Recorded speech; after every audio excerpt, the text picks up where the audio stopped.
Uh-oh. There's one.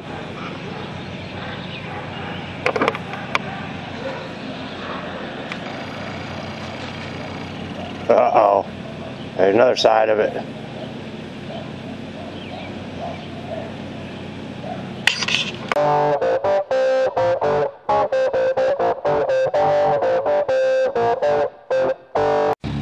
Hey guys, how y'all doing today? Well man, I found out that we actually have a steel supplier like 1.5 miles, 2 miles away from here. I was driving almost 10 miles to get steel and stuff. So we went over there today for the first time, and I got a little bit of stuff. Let me show you what I got. I got a plate, sheet steel. I think it's like 3/16 or something. Might be 1/8 inch. I don't know what that is. I have to measure it and see. And I got some pipe. You can see it there. I got 4 lengths, either 10 or 8 foot, whatever it is. I don't know. It didn't really matter. But I think you can see it there. It's I wanted 1 inch, but they didn't have it. They got 7/8 inch, which that's fine. That'll work. And so yeah, now I got some stock. I can start getting busy. I was gonna buy another piece of this. It was bigger. It was like 4 by 5 feet, and I was gonna do that tabletop with it. But it weighed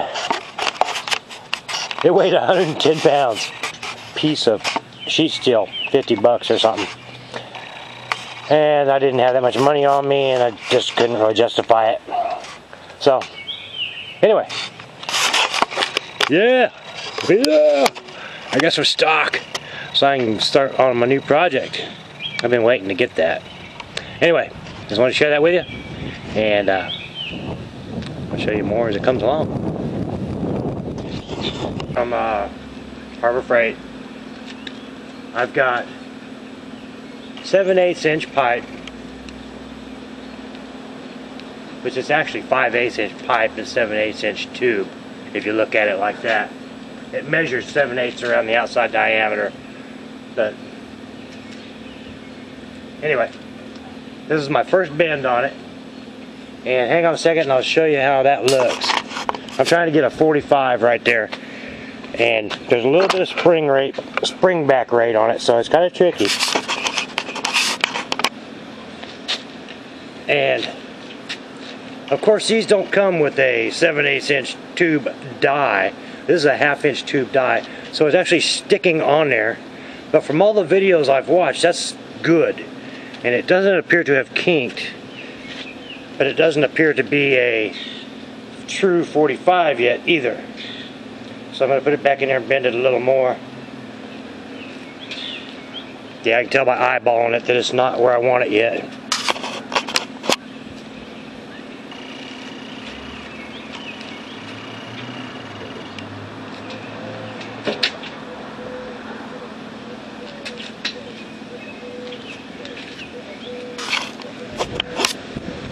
I've also found this easier to leave these little mouse keys out of it while you're using it, because in the process of checking it and everything, you're going to be taking these big roller dies in and out every time you want to check it.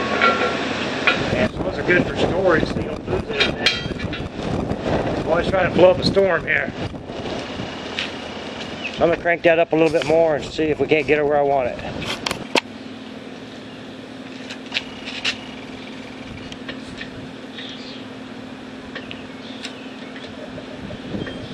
Watch when I release this.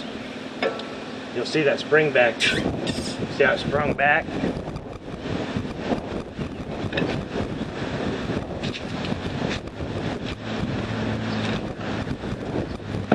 But that is looking better. I'm going to take it out there and check it again. Alright, I'm going to try to show you this, what I'm doing here. I got my angle finder on it, and it's just at a 0 right there. So when I move it over here, I'm looking for a 90. I said a 45, but I meant a 90. And I'm at like 87, so I need to go a little bit more. So that's what I'm going to do. And there it is. That is so close. I'm not going to try to do any more. Now the trick is to get that, well, it's actually called a shoe. Get the shoe off of there so I can move it and do the other bend in it. Another trick that I learned from watching videos, and this particular little tip came from Groutaone. If you've all watched his channels, you know what I'm talking about. Or his channel. Well, he's got two channels. He's got that. He's also got piston scuff. And very smart man. But a little tip that he taught me is to count the number of power strokes that you use on a bend, and then you can replicate it on your next bend. So that's what I'm doing. I had 51 power strokes getting that bend. So I'm going to try to do the other side, and hopefully I'll get it to where they're straight and not, you know, to where they're parallel and not twisted. I want to show you this too. I took a magic marker and put a black mark right in the center of my shoe on both sides and on the top. And that way I'll know I got my piece centered. And then I take a piece of soapstone and I mark the piece that I'm bending, and I line that line up, and I put that bend right in that mark right in the center where I wanted. I wanted 12 inches from here to the end here, and so I put that mark at 12 inches from the end of the pipe and began bending it. And because I didn't know if that was the right way to do it or not, but apparently that works, because from the bottom of this to the end of this is right at 12 inches. So yay for that. Trial and error that actually worked out correct the first time. I like that. Alright, let's see if I can do it again. So I'm putting my angle finder on the downward bend piece as it's in the bender and finding 90 degrees. And I'm pretty confident that the whole thing is plumb with the rest of the world.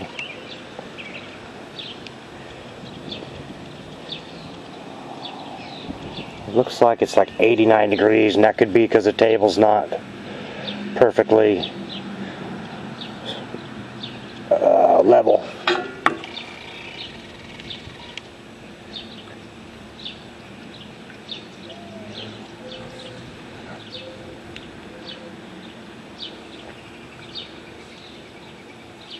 I'm sure it will make a difference. A wee bit up here will make a lot of difference down below. You following me?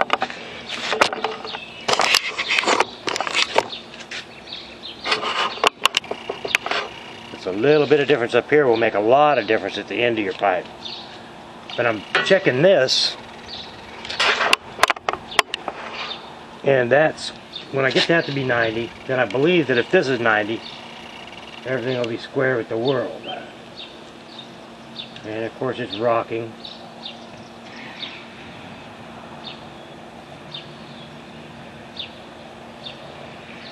And taking forever to settle down. Anyway, you get the idea. So I'm going to go ahead. I'm almost there, but not quite. But I wanted to point something out to you guys. Because I'm trying to make basically a horseshoe shape with what's a 180 degree turn is what I'm after. And what happened is, see right here, the pipe is coming back and hitting the cylinder. So what I was, again, just trial and error. Didn't know if it'd work or not, but I moved my roller pins on the top. I left this one down at the very first one. I moved this one up a notch to give it a little bit more room upwards, which has helped. I've gotten a lot farther that way, and you can see I've only got about an inch worth of room there now. Well, it's not actually up against the dies, but anyway, yeah, you can play with this. It's working. I don't know how it's going to turn out, but so far it's working. All right, let's have a look at what happened. I got my measurements. I wanted from here. Now you'll notice, see that? Hear it? That's what I was trying to avoid. That's tricky. And another problem is, from here to here, I wanted it to be 1 foot from the center of that to the center of this, and it turned out to be, well, almost 14 inches. So I'm gonna have to think about that and figure out why these came out right on this side but not here. I don't understand what happened there. I can use this. I can cut it and put it back together, and that'll true it up. But I really didn't want to have to do that. I wanted it to be one piece. So anyway, this is definitely not something you want to get into if you're in a hurry, if you're impatient, if you don't like repetitive tediousness, because I had to take that in and out of there a lot, you know. I don't know, I didn't count how many times I took that in and out of there, just checking things, and it still didn't come out the way I wanted it, you know. It was that close, but they say close only counts in horseshoes and hand grenades. So anyway, I'm enjoying myself, thankfully. I mean, if I was nervous and stressed out and having a bad day, I wouldn't even brought the thing out. But it's gonna be fine, it's gonna work, and yeah. So there you have it. There's my first experience with tube bending 101 by Tough Dogs Plays. All right, I'm gonna share that with you guys, and then we'll get off into what's supposed to be coming out of all this at a later date. But this is just going to be a whole deal by itself for today. Alright, thanks for watching. Take care. Appreciate you guys. Thanks to all my new subscribers and viewers. Leave me a comment. I need to know what you think. Alright guys, well, I feel a little silly just because I told you my measurements were off, or my outcome product was off, and what I had done was I forgot. You guys that ever done carpentry or anything know that this little thing on the end of your tape measure will wiggle because those rivets are loose and things like that. So they call it burning an inch. When you take a measurement, you start at the number 1 line and say you want a foot, you actually end up on 13. Well, that's what I did, but when I wrote down my measurements, I forgot that I burnt that inch, and I wrote down a foot when it was actually supposed to be 11 inches minus a quarter, but so 10 3/4. But so I started off looking for a foot, and I should have started off with 10 3/4 inches. So I goofed up. But the outcome is good. I had to cut them anyway, and so I could get them to where they weren't like this, you know, to where they're actually parallel. And it all worked out. But I thought, geez, when I realized what I'd done, I was like, man, what a retard. How long have you been doing this crap? You know, how are you gonna make a simple mistake like that? But yeah, it happens. Alright, see you guys.